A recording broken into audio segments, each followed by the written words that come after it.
আপুর আমার নাম? নাম কাজল। কাজল। কাজল। জি। কাজল আপু কেন আসছেন এই ভিডিওর সামনে? আজকে অনেক কষ্ট হইব, এরা ফ্যামিলিতে অনেক অভাবের জন্য আইছি, যাতে সুন্দর একটা মনের মানুষ পাই, যে সারা জীবন আমার দায়িত্ব নিতে পারবে। ভাত খাইছেন? হ্যাঁ, খাইছি। তাহলে একটু জোরে কথা বলেন, হ্যাঁ? ও আচ্ছা। ও আচ্ছা, এই কথা বুঝি আর আরো কমে গেছে সাউন্ড। এখন তো কেন আসছেন আবার বলেন তো? আইছি অনেক, মনে করো ফ্যামিলিতে অনেক অভাব অনটনের জন্য আইছি, যাতে সুন্দর একটা মনের মানুষ চাই, যে সারা জীবন আমার দায়িত্ব নিয়ে আমার পাশে রাখতে পারে। আপু করেন কি? ভাই আমি মনে করো যে নিজস্ব সেলাই মেশিন ছিল, নষ্ট হয়ে গেছে, আর একজনের বাসা বাড়িতে বর্তমানে কাজ করি। আপনি যেটা নাম্বার থেকে ফোন করলেন, নাম্বারটা কার? এই নাম্বারটা আমার। এই নাম্বারে ফোন করিলে আপনি ধরবেন? হ্যাঁ, অবশ্যই ধরবো। আচ্ছা আচ্ছা আচ্ছা। মনের মানুষ, ভালোবাসার মানুষটা কেমন বয়সী চাচ্ছেন?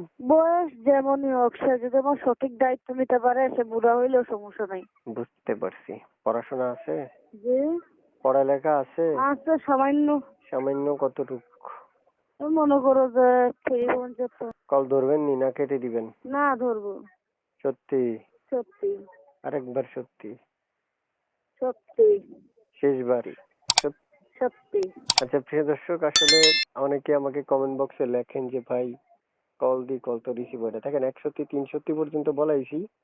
এরপরে যদি কল না ধরে তাহলে আপনারা আবার কল দিবেন, কারণ ব্যস্ত থাকতে পারে। তো হচ্ছে আমাদের চ্যানেল যারা সাবস্ক্রাইব করবেন তাদের কল রিসিভ হবে অটোমেটিকলি, আর যারা সাবস্ক্রাইব করবেন না তাদের কল হয়তো বা লিস্টে উঠবে না ওনার। তা আপু শুনতে চাচ্ছি, আর কিছু বলবেন? না, আর কিছু বলবো না। শিওর? হুম। কল দিলে কল ধইরেন, একটা কলও কেটে দিয়েন না, ঠিক আছে? আচ্ছা। ভালো থাকেন। আল্লাহ হাফেজ। আসসালামু আলাইকুম ওয়া রাহমাতুল্লাহ। ওয়ালাইকুম সালাম। সালাম আলাইকুম। ওয়া আলাইকুম